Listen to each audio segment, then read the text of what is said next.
Over the past few weeks, I've been looking at aquariums on Facebook Marketplace, trying to find one that could replace my 55-gallon that's in my pond room that is currently housing my juvenile longnose gar. Now, I needed a new aquarium because this one's kind of old and the brace is cracked and it's been resealed a few times, so it's obviously time to upgrade it. I was also looking for a larger tank than 55 because this gar needs some room to grow before I can introduce him into my pond, and a 55-gallon just isn't going to cut it for this guy in a few months. So I was looking for a 75-gallon minimum, also for less than $100, and I wanted it to kind of look or be in decent shape. I didn't want something that was, cracked or needed to be resealed or anything, so this was kind of a challenge. Now, I was getting kind of frustrated because all these tanks were going for crazy prices until I came across this really nice Aquarium Masters tank that was 110 gallons, and it was going for $100. Now, that's an incredible deal, less than $1 a gallon. And so I obviously went and picked it up. It is a really nice tank. It's drilled for a sump, which I will not be adding in this video, but within the next few weeks I definitely will be adding that on because, obviously I would like to add a sump onto this. It's drilled for one, I'm going to use it. But I do have a canister filter that I can use on in for the time being, and that will work just fine. Alright, so as you can see here, I have the tank inside. It's got a really nice overflow, and it is an Aquarium Masters tank. It's got black silicone. It's going to be a perfect kind of display tank, as well as a nice grow-out tank for this guy right here. Now, as you can see, he's only about 10 inches long now. I need him to get to about a foot long before I can actually introduce him to my indoor pond that's right over there. But yeah, this tank will do just fine for that. But as you can see, obviously I need to widen the stand. It's going to remain the same height, but I pretty much just have to widen it. Take this piece of wood out here and at the bottom there and over there. So the first thing I got to do in order to replace this is basically just take the fish out, drain the tank out, take the filter off and everything, and then I'm just going to disassemble the sand, and then I'll just be able to widen it, and then I'll lift this tank up there and start filling it. My goal is to get this done by about 10 p.m. or so, and I think that's doable.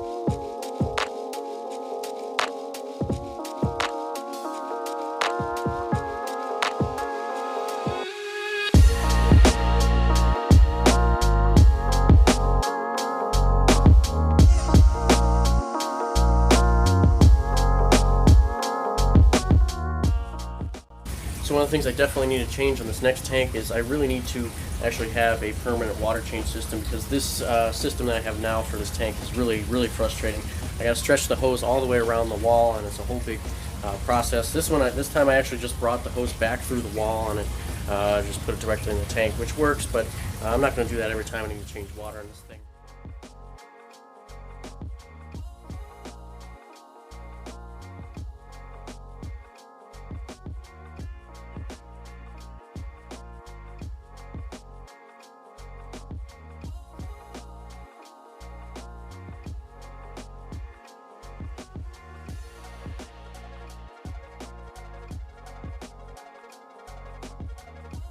Alright, so as you can see, I got the tank up on the stand. I actually put this foam underneath here, make sure everything stays nice and level so it doesn't crack or anything.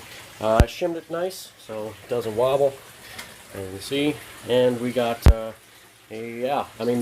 previous owner painted the background. I'm probably not going to leave that in there. I have some really cool plans for this tank. Yeah, it's 31 inches tall, 48 inches wide, and 18 inches front to back, making it 110 gallons. And yeah, as you can see here, it's got the nice overflow set up here. Down there, as you can see, I'm gonna have to get some newer get some bulkheads for it, but yeah, as I said, I'm going to be using a canister filter on it for the time being. It should stay sealed up. If something starts to go wrong, I'm going to keep an eye on it, make sure nothing happens. But as you can see, it's got some minor scratches up here, but I'm not too worried about that. It's filling up. We've got about 4 inches of water in there right now. I can't wait to get fish in it. I just realized, though, I don't actually have dechlorinator for this, so I'm going to have to run to the store and get some dechlorinator before I can put this gar in here. Yeah, it's getting real close. So I'm gonna go get some dinner, and I'm going to go to the pet store, pick up some dechlorinator, and then come back here. And this thing will be full, and we can add the gar to it. There he is. Don't worry, bud. We'll get you out of there soon. Alright, so I just got back from the pet store. Just went to Pet Supplies Plus, picked up some tap water conditioner here, or dechlor, so I'll just be using this in this aquarium.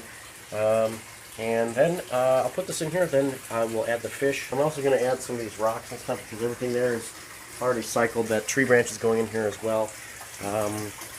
I may also take some rocks out of my pond as well as some more stuff out of some other tanks. Just plug the filter in. I'm going to get this thing running.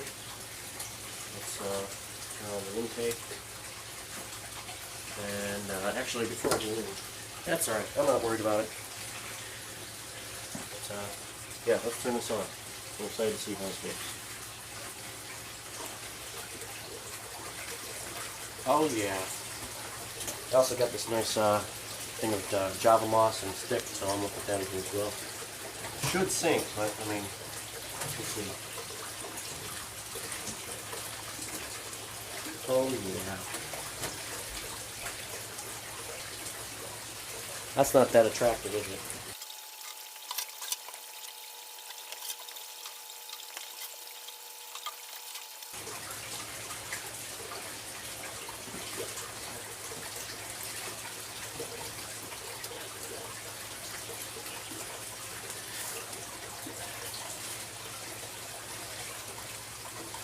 It looks pretty good. We'll let it settle for a few minutes and then we'll add the fish. Alright, this is the moment of truth. We have the fish right here in the cooler.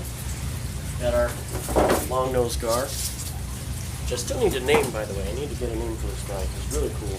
So I'm definitely gonna get. I gotta name him. There we go. Check that guy out. I'm right in there. Let's add him.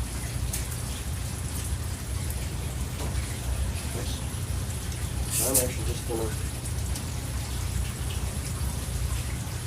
And there he is. Now the temperature between the two tanks is, you know, it's identical, so not worried. He's just got to acclimate for a few minutes. He's down there on the bottom. Oh yeah. I think he likes it. I think he likes it. He's going up for some air. Get some air, bud. There we go. There it is. Yeah, I think he likes it in here. I mean, look how small he looks in this giant tank.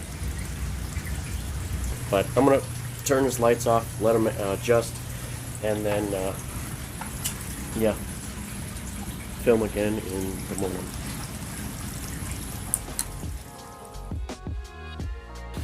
Alright, so it is the next morning now. As you can see, this guy's doing just fine. He's just down here taking a rest. He's been swimming around exploring this tank all morning, so yeah.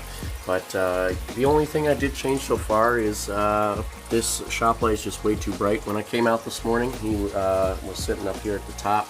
But when I turned that light on, he got freaked out and swam directly to the bottom of the tank and kind of sat there for a while until I swapped it or swapped the lights out for this the original light that was on the 55, just a single LED bulb. So he was much more comfortable with that.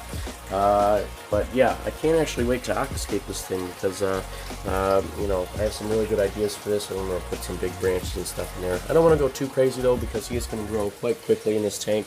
And so I'm going to need some stuff in there that could be removable as he gets larger so he doesn't hurt himself.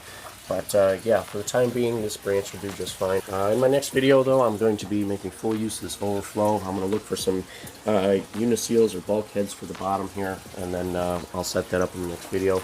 If you don't want to miss out on that, consider subscribing. And if you enjoyed this video, leave a like. I'd really appreciate it. And thanks for watching.